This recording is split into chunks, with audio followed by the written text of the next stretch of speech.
I was pregnant. You couldn't tell me nothing, okay?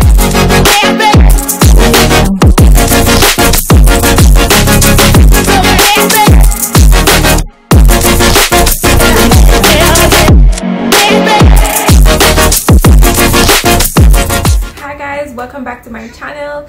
If you're new here, I hope you will go ahead and hit that subscribe button and the notification bell so that you never miss an upload.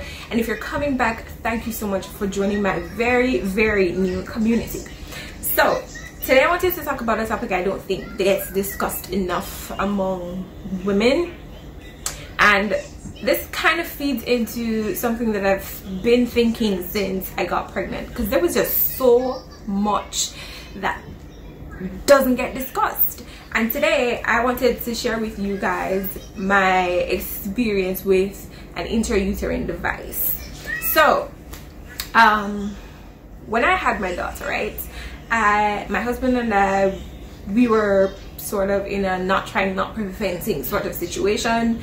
By the time we decided that we wanted to go ahead with birth control, my daughter was just like, oh no you don't, oh no you don't, I'm coming, so relax yourself, yeah, I'm here. Okay, so then I had my baby. After she was born though, the issue of family planning and birth control obviously came up. So now I have my child, right? I've always wanted a child, I always wanted a daughter, and now I have her. So I don't know how anybody else does it, but I feel like once we resumed intimacy, every single month that God sent on this planet, I was pregnant. You couldn't tell me nothing, okay? I was pregnant. Kill me dead, Lord Jesus. And I would fret and fret until Mother Nature said, relax girl, you're okay. Something interesting also happened to me after I had my daughter. I started to be able to feel myself ovulate. I think the first time that it happened, I was just shocked. I was like, what? And then I was like, it felt like a sharp zing, like zzz.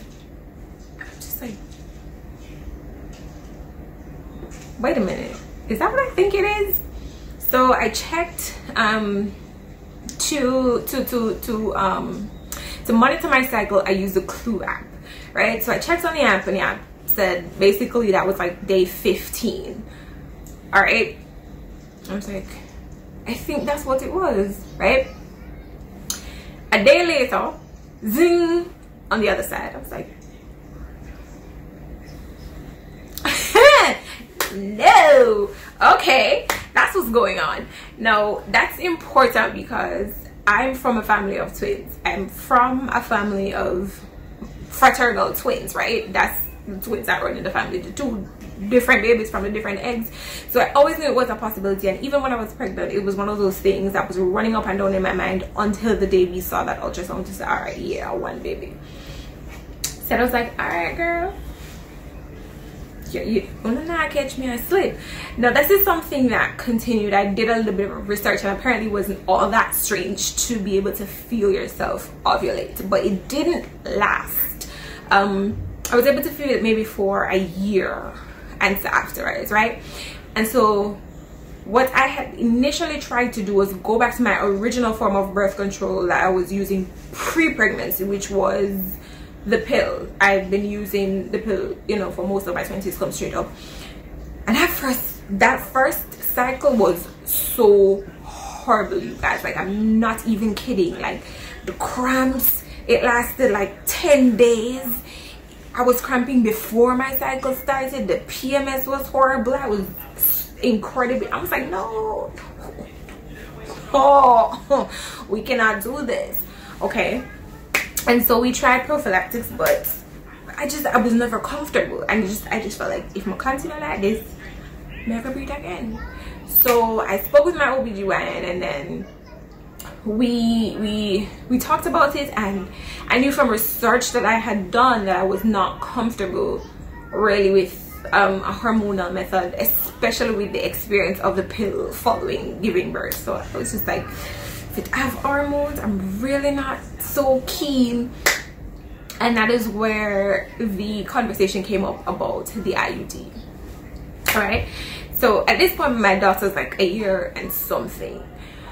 So first month, yeah, good road, and it was a combination of freedom and peace of mind. I don't know, but hey,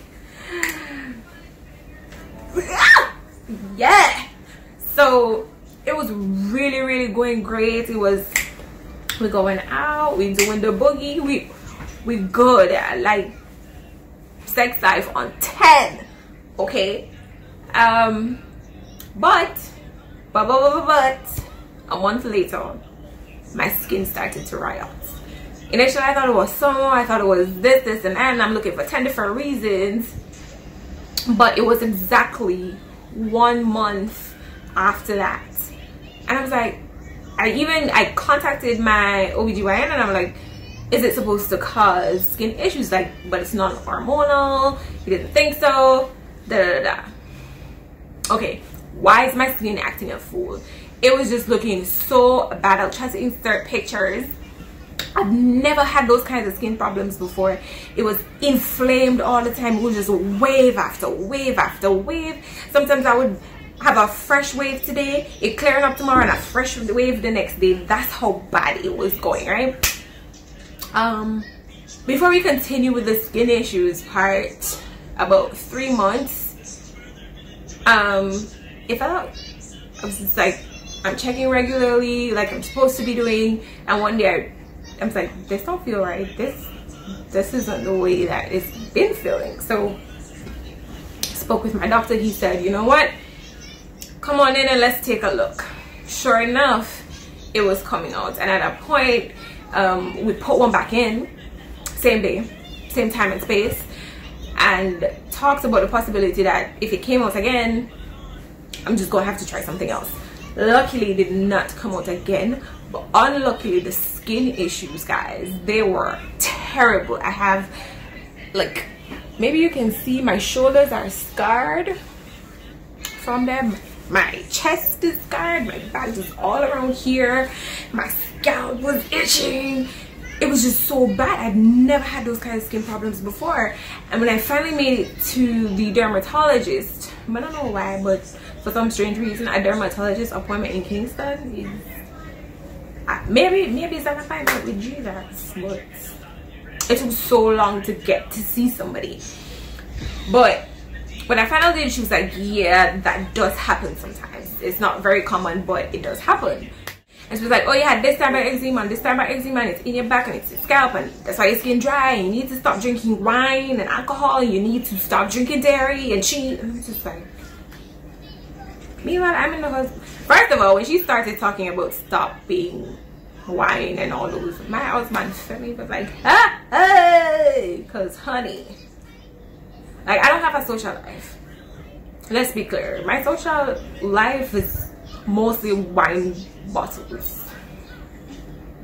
I do have a few friends, but for some strange reason, all my close friends, or most of my close friends, live overseas. So my social life is at the bottom of a wine bottle, okay? And I'm just like, and when I got the prescription, guys, it was a list, okay?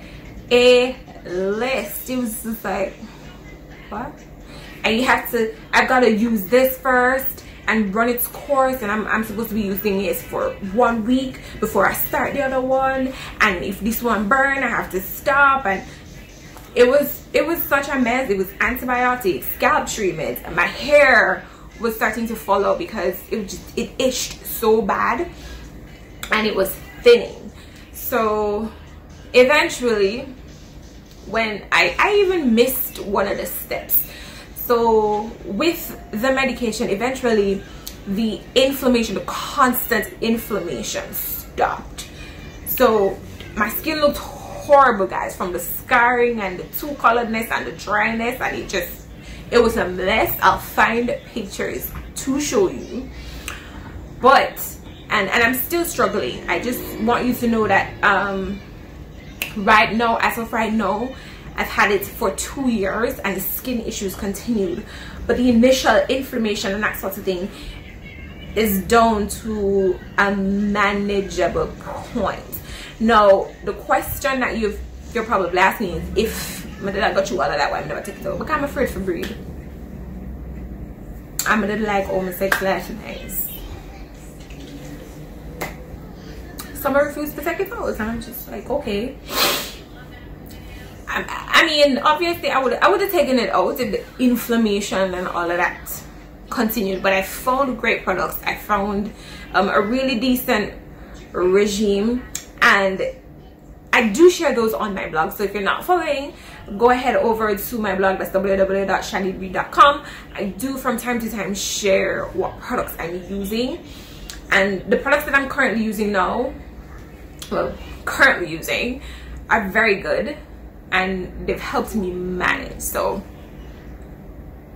I mean, you can't really see, but I don't have as much scarring. My skin tone is fairly even, and I do have the occasional, but it's manageable, right? And I think that with all the other options out there, I do know, so, oh, why you don't try something? I'm not trying to try anything else. I really wanted to. By the way, I have the intrauterine device that I have is the copper tea. So I was really trying to stick with a non-hormonal method, because your girl was getting in the age. So I don't know if I'll have another baby. I just know that even if I do, it's not right now unless we get catch.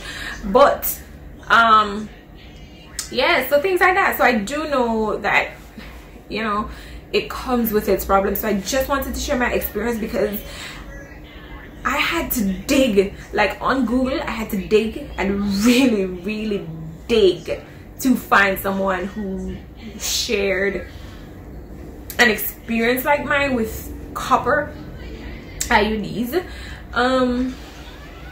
What else? Regarding PMS, they're still off the rockers. Not even gonna lie. I'm extremely irritable sometimes, and I just try to be mindful.